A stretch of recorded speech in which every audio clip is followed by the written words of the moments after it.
தமிழ்நாட்டில் வடகிழக்கு பருவமழை விரைவில் தொடங்க உள்ள நிலையில் மழைக்காலங்களில் கடுமையான சூழ்நிலைகளை சமாளிப்பதற்காக அனைத்து துறைகளும் ஒருங்கிணைந்து பணியாற்ற வேண்டும் என்று தலைமைச் செயலாளர் சிவ்தாஸ் மீனா அறிவுறுத்தியுள்ளார். சென்னை தலைமைச் செயலகத்தில் அதிகாரிகளுடன் தலைமைச் செயலாளர் சிவ்தாஸ் மீனா ஆலோசனை மேற்கொண்டார்.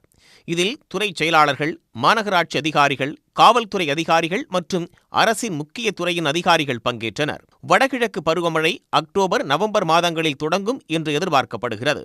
எனவே மழைநீர் வடிகால் பணிகள் அமைக்கும் பணி நடைபெற்று வரக்கூடிய நிலையில் வடகிழக்கு பருவமழைக்கு முன்னதாக பணிகளை விரைந்து முடிக்க அவர் அறிவுறுத்தினார். சென்னை மாநகராட்சிக்கு உட்பட்ட ஏரி, குளங்களை தூர்வாறுதல், கடந்த காலங்களில் மழைநீர் அதிகம் தேங்கிய பகுதிகளில் கூடுதல் கவனம் செலுத்தி மழைநீர் தேங்காத வகையில் நடவடிக்கை மேற்கொள்ளுதல் உள்ளிட்ட முன்னெச்சரிக்கை நடவடிக்கைகளை தீவிரப்படுத்த கேட்டுக்கொண்டார்.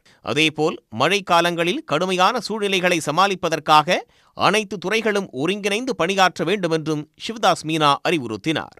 உடனுக்குடன் செய்திகளை தெரிந்து கொள்ள சன் நியூஸ் பெல் ஐகானை கிளிக் பண்ணுங்க.